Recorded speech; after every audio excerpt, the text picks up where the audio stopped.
हाय, आप सभी लोगों को मेरा नमस्कार। हम लोगों ने पिछले वीडियो तक में अक्षांश, देशांतर इन सारी चीज़ों को क्लियर किया था। आज का जो हम लोगों का टॉपिक है इस वीडियो में, वो पृथ्वी की आंतरिक संरचना से है, inner structure of our earth. हम पृथ्वी के ऊपर में देखते हैं कि पृथ्वी के ऊपर में मानव है, जीव है, जंतु है, महासागर है, नदियाँ हैं, झील हैं, पहाड़ है, पठार है, बहुत तरह की चीज़ें हम लोग देखते हैं। पृथ्वी के ऊपर में ही वायुमंडल है, जलमंडल है, स्थलमंडल है, यानी कि इन सारी चीज़ों को हम देखते हैं, जानते हैं। लेकिन हमारे पृथ्वी के भीतर में क्या है? हम लोग ये जानते हैं कि पृथ्वी के अंदर में ही जो महत्वपूर्ण खनिज है उसकी प्राप्ति पृथ्वी के भीतर जो चट्टानें हैं उससे प्राप्त किया जाता है। और ये जो खनन का काम किया जाता है ये 6 से 7 किलोमीटर तक के अंदर में ही किया जाता है। आप कह सकते हैं कि 10 किलोमीटर की रेंज में किया जाता है। लेकिन हमारी पृथ्वी की गहराई इतना ही नहीं है। हमारी पृथ्वी की गहराई कई एक किलोमीटर नीचे तक है। जैसा कि हम लोग देखेंगे आगे अभी कुछ ही देर के बाद कि 2900 किलोमीटर तक का क्षेत्र हमारा मेंटल ही घिरे हुए है। 2900 किलोमीटर तक का क्षेत्र, और फिर उसके नीचे न जाने कई एक किलोमीटर तक, क्योंकि अभी तक एग्जैक्ट इसका खुलासा नहीं किया गया है। पृथ्वी की आंतरिक संरचना को समझने से पहले हम लोगों को कुछ चीज़ पर विचार कर लेना चाहिए। पृथ्वी की आंतरिक संरचना के बारे में एग्जैक्ट इन्फॉर्मेशन अभी तक हम लोगों के पास में नहीं है। अभी तक हम लोग संभावना के आधार पर ही काम करते हैं। हालांकि इसके लिए कुछ पुष्ट प्रमाण हमारे पास हैं, स्पष्ट प्रमाण हैं, लेकिन इसके बावजूद हमारे भूगोलवेत्ता या भूगर्भ शास्त्री या आप भूगोल की किताबों में आप लिखा हुआ देखेंगे कि अभी तक एक किसी सर्वमान्य निष्कर्ष पर नहीं पहुंचा जा सका है। पृथ्वी के अंदर जो चीज़ें हैं वो तरल अवस्था में है या ठोस अवस्था में है, इस पर भी अभी तक कोई सर्वस्वीकार्य सहमति नहीं बन पाई है। तो ऐसे में हम निश्चित तौर पर तो कुछ कह नहीं सकते हैं, लेकिन तापमान, घनत्व, दबाव, उल्कापिंड, ज्वालामुखीय उद्गार, भूकंपीय तरंग, इन सारे चीज़ों को आधार बना करके जो अध्ययन किया गया है उसके आधार पर कुछ निष्कर्ष निकाले गए हैं कि हमारे पृथ्वी की आंतरिक संरचना ऐसी है। फिर कुछ किलोमीटर तक इसकी खुदाई भी की गई है जिससे कि उसके बारे में पूरा का पूरा प्रत्यक्ष प्रमाण हम लोगों को प्राप्त हो सके। तो ये सारी बातें हैं और इसी के आलोक में हम लोगों को पृथ्वी की आंतरिक संरचना के बारे में अध्ययन करना है। पृथ्वी की आंतरिक संरचना को हम लोग मुख्यतः, यानी कि पृथ्वी की जो आंतरिक संरचना है, पृथ्वी जहाँ पर में हम लोग कदम रखे हुए हैं, इसको लिथोस्फीयर कहते हैं। और इसके नीचे जो एस्थेनोस्फीयर है और उसके नीचे तक का जो पार्ट है, इसको हम लोग 3 भाग में विभक्त करते हैं। और वो 3 भाग है, एक है क्रस्ट जिसको हम लोग भूपर्पटी कहते हैं, दूसरा है मैंटल जिसको हम लोग आवरण कहते हैं, और तीसरा हमारा है वो है क्रोड जिसको हम लोग कोर कहते हैं। इस तीनों को ध्यान में रख करके चलेंगे। मैं आप लोगों से बार बार आग्रह करता हूँ कि इसमें अंग्रेजी के जो शब्द आते हैं, जो नॉर्मल शब्द आते हैं, उसको आप लोग ज़रूर ध्यान में रखेंगे। इसका कारण यह है कि आपको जैसे भूपर्पटी है तो भूपर्पटी नहीं दे करके क्रस्ट लिख दिया जाएगा, आवरण है आवरण नहीं दे करके मेंटल लिख दिया जाएगा, या मेंटल नहीं है तो आवरण दे दिया जाएगा। कई एक बार बच्चे होते हैं आवरण को नहीं जानते हैं लेकिन मेंटल को जानते हैं, भूपर्पटी को नहीं जानते हैं लेकिन क्रस्ट को जानते हैं। ऐसा भी होता है क्योंकि जो प्रचलित शब्द यूज किया जाता है बार बार किताब में, बच्चे उसको ले लेते हैं, ग्रहण कर लेते हैं। तो यहाँ पर मैं हिंदी और अंग्रेजी दोनों शब्द आपके दिमाग में होना चाहिए, जिससे कि अगर क्वेश्चन अंग्रेजी में आए, यानी कि शब्द अंग्रेजी में आए तो आप उसको भी पकड़ लें, और हिंदी में आए तो आप उसको भी पकड़ लें। तो ऐसा निश्चित रूप से आप करेंगे। कभी कभी देखेंगे कि जो क्वेश्चन होता है हिंदी और अंग्रेजी दोनों में होता है, लगभग एग्जाम का हिंदी और अंग्रेजी दोनों में होता है, तो आप अंग्रेजी से उसका काम चला लेते हैं। लेकिन आप देखेंगे कि दोनों जगह आपका क्रस्ट ही लिखा हुआ होगा, हिंदी में भी क्रस्ट यूज किया गया होगा और वहाँ भी, हिंदी में भी मेंटल यूज किया गया होगा और वहाँ भी अंग्रेजी में भी मेंटल किया गया होगा।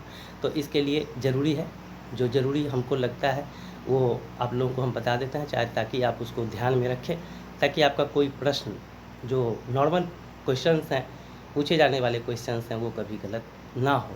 मेरी कोशिश यही रहती है। तो इसको हम लोग 3 पार्ट में बांट करके चलते हैं, भूपर्पटी जिसको क्रस्ट कहते हैं, आवरण जिसको मेंटल कहते हैं, और कोर, जिसको हम लोग क्रोड कहते हैं। अब हम लोग इसी 3 को आधार बनाकर, यानी कि इसी 3 को सब टॉपिक बनाकर हम लोग इसका डिस्कशन करेंगे। सबसे पहले हम लोग भूपर्पटी को समझेंगे कि ये भूपर्पटी क्या है। हम जहाँ पर में पाँव रखे हुए हैं वो भी भूपर्पटी का हिस्सा है, यानी कि ज़मीन के जिस हिस्सा पे हम पैर रखे हुए होते हैं, और उससे नीचे 33 किलोमीटर नीचे तक का जो क्षेत्र होता है, इसको हम लोग क्रस्ट अर्थात भूपर्पटी के नाम से जानते हैं। क्रस्ट अर्थात भूपर्पटी के नाम से जानते हैं। इसका दो पार्ट होता है। एक होता है सियाल और एक होता है सीमा। एक होता है सियाल और एक होता है सीमा। ये जो इसका जो निर्माण होता है मुख्यतः वो बेसाल्ट पत्थर से होता है, बेसाल्ट चट्टान से होता है, और ये सियाल और सीमा में इसको विभक्त किया जाता है। सियाल जो ऊपरी परत होता है अमूमन, और सीमा जो अमूमन निचली परत होता है। सियाल का मतलब है ये 2 से मिलकर के बना है, SI जोड़ AL, सिलिका और एल्यूमिनियम। और सीमा यानी कि आपका जो सीमा है सीमा है तो सिलिकन और मैग्नीशियम। इसका आपको ध्यान में रखना है, सियाल और सीमा। इसकी जो रचना है ये मुख्यतः बेसाल्ट पत्थर से की जाती, मतलब इसकी जो रचना हुई है मुख्यतः वो बेसाल्ट पत्थर से हुई है। इसका औसत घनत्व 2.7 ग्राम प्रति घन सेंटीमीटर होता है। 2.7 ग्राम प्रति घन सेंटीमीटर होता है। ये मुख्यतः आपका भूपर्पटी है। भूपर्पटी जिसको हम लोग भूपर्पटी के नाम से जानते हैं। जब आप इसके नीचे आते हैं तो उसको हम लोग मेंटल कहते हैं, जिसको हिंदी में आवरण कहा जाता है। और ये जस्ट 33 किलोमीटर जहाँ पर में ख़त्म होता है, उसके नीचे 2900 किलोमीटर तक, उसके नीचे 2900 किलोमीटर तक का जो हमारा पार्ट होता है, हमारा क्षेत्र होता है, हमारा खंड होता है, इसको हम लोग आवरण या फिर मेंटल के नाम से जानते हैं। इसको हम लोग आवरण या फिर मेंटल के नाम से जानते हैं। हम जानते हैं कि पृथ्वी के अंदर जितनी दूर तक हम नीचे जाएंगे, यानी कि किलोमीटर के हिसाब से जब आप लेंगे, तो जब आप 32 किलोमीटर नीचे जाएंगे, 32 किलोमीटर नीचे जहाँ हम पाँव रखते हैं वहाँ से जब 32 किलोमीटर नीचे जाते हैं तो 1 डिग्री सेंटीग्रेड का इजाफा होता है। और आप वैसे जितना 32 किलोमीटर आप नीचे जाएंगे तो 1 डिग्री सेंटीग्रेड तापमान का इजाफा होता चला जाएगा। आप समझ सकते हैं कि बहुत नीचे की गहराई पर जाने पर तापमान अत्यधिक बढ़ता चला जाएगा, और चीज़ें जो ठोस अवस्था में रहेंगी वो ठोस अवस्था में नहीं रह पाएंगी, और ठोस अवस्था के बदले वो तरल अवस्था में, यानी कि वही ठोस अवस्था को बदल करके और वो तरल अवस्था में परिणत हो जाएंगी। और ये जो मेंटल होता है, यही मेंटल आपके ज्वालामुखीय उद्गार का जो प्रमुख कारण बनता है वो यही मेंटल बनता है। यहीं से लावा, राख, धुआं, ये सारा कुछ बाहर निकलता है, और बाहर निकल करके ज्वालामुखी उद्गार का कारण बनता है। और विशाल जो पठार होते हैं या और जो महत्वपूर्ण आकृतियाँ होती हैं उसका निर्माण इसी से होता है। तो ये है आपका मेंटल, जो 2900 किलोमीटर 33 किलोमीटर के नीचे से लेकर और 2900 किलोमीटर तक का जो आपका खंड है, जो आपका क्षेत्र है, वो मेंटल के नाम से जाना जाता है। वो मेंटल के नाम से जाना जाता है। और जो इसका औसत घनत्व है, ये है 3.5 ग्राम प्रति घन सेंटीमीटर से लेके 5.5 ग्राम प्रति घन सेंटीमीटर तक इसका औसत घनत्व है। औसत घनत्व को निश्चित रूप से दिमाग में रखेंगे, क्योंकि ये बराबर आपको क्वेश्चंस में ये बन करके आते रहते हैं। इसके नीचे का जो खंड है, जो पार्ट है, 2900 किलोमीटर से नीचे का जो खंड है, इसको हम लोग क्रोड या फिर कोड के नाम से जानते हैं। यहाँ पर में एक बात तो आप लोगों को स्पष्ट हो गया होगा कि तापमान नीचे बढ़ता ही चला जाएगा और इसके नीचे चीज़ें जो होंगी वो बिल्कुल तरल अवस्था में होगी।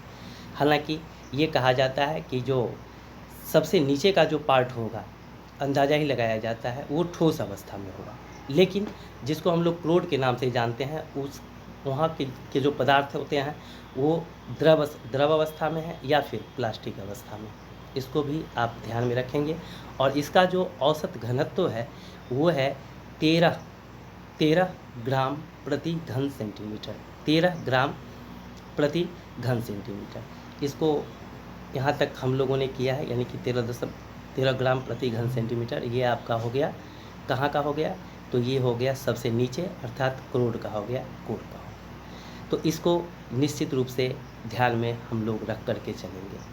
अब इसी से संबंधित जो हमारे 3 खंड हैं और 3 खंड में जो महत्वपूर्ण है, यानी कि तीनों खंड में, तो इससे असंबद्धता है, यानी कि असंबद्धता का निर्धारण किया गया है, जिसको कि नाम दिया गया है, या भूगोलवेत्ता के आधार पर इसका नामकरण किया गया है।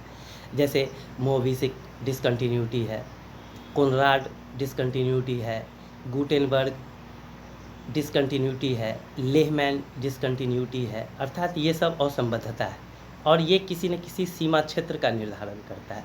जैसे आप ऊपरी क्रस्ट, जो सबसे ऊपरी क्रस्ट है और निचला क्रस्ट है, मतलब कि जिसको हम लोग क्रस्ट के तहत हम लोग जानते हैं, उसका जो ऊपरी हिस्सा है और जो निचला हिस्सा है, इसको हम लोग कोनराड असंबद्धता के नाम से जानते हैं। इसके नीचे जब आप आएंगे, जब जस्ट नीचे आएंगे, यानी कि जो निचला क्रस्ट खत्म होता है और मेंटल का जो ऊपरी भाग होता है, तो इसको हम लोग मोविसिक डिसकंटिन्यूटी, मोविसिक असंबद्धता, या इसको शॉर्ट में मोह असंबद्धता के नाम से जाना जाता है। ये भी हम लोग देखेंगे। जब इसके नीचे आएंगे, वहाँ से जस्ट जो शुरू होगा और मेंटल का जो नीचे तक का पार्ट होगा, उसको हम लोग गुटेनबर्ग असंबद्धता के नाम से जानते हैं। उसके नीचे जब आप आएंगे तो उसको रेपिटी असंबद्धता के नाम से जानते हैं, और उसके नीचे जब आप आएंगे तो उसको हम लोग लेहमैन असंबद्धता के नाम से जानते हैं। तो ये कुछ महत्वपूर्ण असंबद्धता से जुड़ा हुआ है, जो बराबर आपसे पूछा जाएगा। आप इसमें 2 का ही बराबर आपसे क्वेश्चन पूछे जाएंगे। वो पूछा जाएगा, एक पूछा जाएगा कोनराड असंबद्धता और दूसरा मोह असंबद्धता। तो क्वेश्चन तो कहीं से भी पूछे जा सकते हैं, ये कहना तो बचकाना होगा कि यही पूछा जाएगा, लेकिन जहाँ तक पूछने का जो ट्रेंड रहता है अभी तक, वो आपका 2 ही पूछा जाता है। मुख्यतः वो कोनराड असंबद्धता से संबंधित पूछा जाता है, या फिर जो मोविसिक असंबद्धता है, वहाँ से आपका क्वेश्चन बन करके ज़्यादा से ज़्यादा आता है। इसको निश्चित रूप से आप ध्यान में रखें। अब जो ऊपरी क्रस्ट है, तो ऊपरी क्रस्ट कुछ भाग को, जितने भाग को घेरे हुए है, वो उसका पूरा जो भाग को घेरे हुए है, वो 0.5%, यानी कि जितना पृथ्वी के आंतरिक संरचना है, जितना मतलब आंतरिक उसका क्षेत्रफल है, जो खंड है, उसका 0.5%, 0.5% भाग को कवर करता है आपका सबसे ऊपर जो क्रस्ट है वो। उसके बाद जब आप नीचे आएंगे तो 83% मेंटल घेरता है, 83% मेंटल घेरता है, और 16% जो होता है वो आपका सबसे जो निचला होता है, अर्थात क्रोड होता है, वो घेरता है। क्रोड में अभी हमने आप लोगों को नहीं बताया। और क्रोड का जो निर्माण होता है वो मुख्यतः निकेल और फेरस से होता है। निकेल जोड़ फेरस, Ni जोड़ Fe बराबर नीफे, यानी कि निकेल और फेरस से मिल करके पूरे के पूरे क्रोड का जो निर्माण होता है ये। अब भूपटल, जो हमारा भूपटल है, उसकी रचना सामग्री, जो भूपटल जिन मुख्य तत्वों से मिल करके बना हुआ है, तो ये सबसे ज़्यादा भूपटल का जो तत्व जो उसको घेरता है वो है आपका ऑक्सीजन। वो क्या है? ऑक्सीजन। ऑक्सीजन लगभग 46% है, 46.60% है। उसके ऑक्सीजन 46.60। उसके बाद जब आप नीचे आएंगे तो वो सिलिकन है, और सिलिकन जो जगह घेरता है वो 27.72%, लगभग में 27% याद रखिएगा, और इसे पूरा तो 27.72% जो घेरता है वो घेरता है आपका, मतलब जिससे बना हुआ है वो है आपका सिलिकन। और उसके नीचे जो भाग है वो आपका जो है वो है एल्यूमिनियम।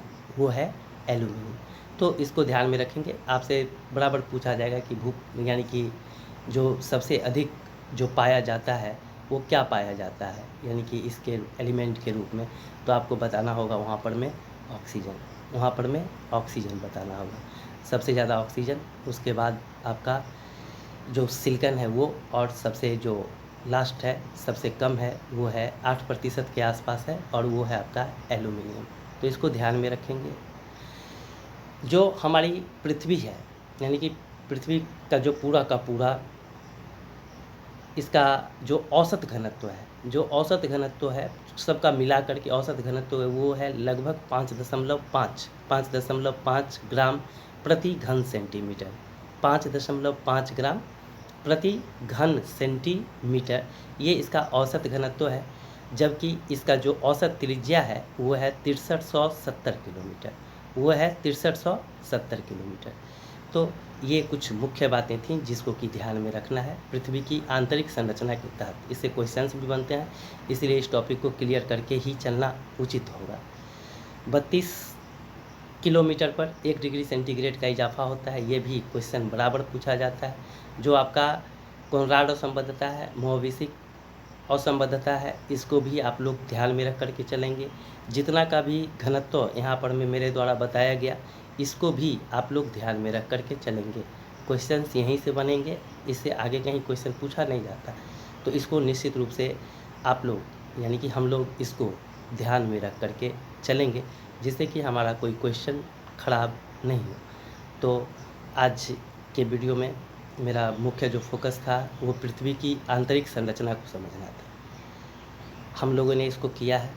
अब इसमें जो बातें अगर छूटी होंगी तो फिर हम उसको देखेंगे वीडियो को। उसके बाद अगर कुछ छूटा होगा तो हम अगले वीडियो में जो परीक्षा के दृष्टिकोण से उपयोगी होगा, और हमसे अगर छूट गया होगा तो हम उसको अगले वीडियो में करेंगे।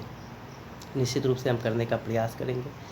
जैसा कि अब आपका इतिहास हम लोगों ने पढ़ा था, तो इतिहास में एक जगह पर ला कर के हमने इतिहास को छोड़ा था।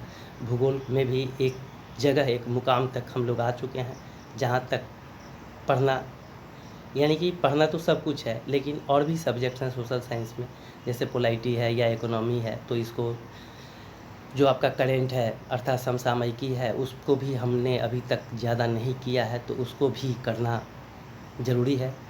तो उसके लिए समसामयिकी के लिए तो हमने आप लोगों से कहा भी था कि जो वीडियो हम बनाते जाएंगे उसी में से कुछ में कुछ क्वेश्चन, 2 क्वेश्चन, 4 क्वेश्चन करके हम समावेश कर दिया करेंगे, लेकिन हमने अभी तक उसको किया नहीं, जो कि उचित नहीं है, उसको करना चाहिए था। तो समसामयिकी के लिए अलग से ही हम 10 क्वेश्चन, 15 क्वेश्चन का एक वीडियो ही लेकर के आ जाएंगे। लेकिन उससे पहले, यानी कि ये जो कहीं से भी हम स्टार्ट करें, या तो पोलाइटी या इकोनॉमी स्टार्ट करें, उससे पहले हम कोशिश करेंगे कि अगले वीडियो में आप लोगों के सामने हम मिसलेनियस क्वेश्चन को लेकर के उपस्थित हों, अर्थात कुछ भूगोल से क्वेश्चन लेके आएँ, कुछ इतिहास से, जहाँ तक हम लोग पढ़ाई किए हैं कोशिश करेंगे कि वहीं से, उसी जगह से क्वेश्चन लेकर के आएँ, 10-15 क्वेश्चन लेकर के आएँ और उसको आप लोगों के सामने रखें और विस्तार से उस पर डिस्कशन करें, जिससे कि कोई चीज़ छूटे ना, यानी कि समझ में आए कि क्वेश्चंस किस प्रकार के पूछे जाते हैं, अधिक से अधिक क्वेश्चंस कहाँ से आते हैं, या एक ही क्वेश्चन करेंगे तो एक क्वेश्चन में बहुत सारे क्वेश्चंस आएंगे, जिससे कि हम लोगों को अपना कॉन्सेप्ट बनाने में आसानी होगा। तो हम कोशिश करेंगे कि अगला जो हमारा वीडियो हो वो मतलब मिसलेनियस क्वेश्चन को लेकर के हो, और जो सब्जेक्ट को लेकर के कि अब इकोनॉमी को पढ़ा जाए या पोलाइटी को पढ़ा जाए, तो इसको आप लोग कमेंट कर सकते हैं। जो सब्जेक्ट ज़्यादा आपको ज़रूरी बुझाए वो आप लोग कमेंट करेंगे। आपका कमेंट आएगा तो ठीक, नहीं आएगा तो हम अपने तरह से हम समझेंगे कि आप लोगों ने हमको अधिकृत किया है, और हम उसके बाद पोलाइटी को लेकर के उपस्थित होंगे। पोलाइटी को अधिक से अधिक, मतलब पोलाइटी को हम डिस्कस करने की कोशिश करेंगे, यानी कि पोलाइटी को ही लेकर के हम अगले वीडियो में आप लोगों के सामने में उपस्थित होंगे। अभी यहाँ पर में जो कुछ छूटा है तो वो कुछ छूटा नहीं है। अब जैसा कि सारा कुछ कोनराड असंबद्धता, मोहविसिक डिसकंटिन्यूटीज, रेपिटी असंबद्धता, गुटेनबर्ग, ये सारा कुछ हुआ है आपका। लगभग जो पृथ्वी की आंतरिक संरचना में है हमने उसको डिस्कस किया है। तो आज के वीडियो में इतना ही, फिर हम लोग अगले वीडियो में मिलते हैं। तब तक के लिए आप लोगों का बहुत बहुत धन्यवाद।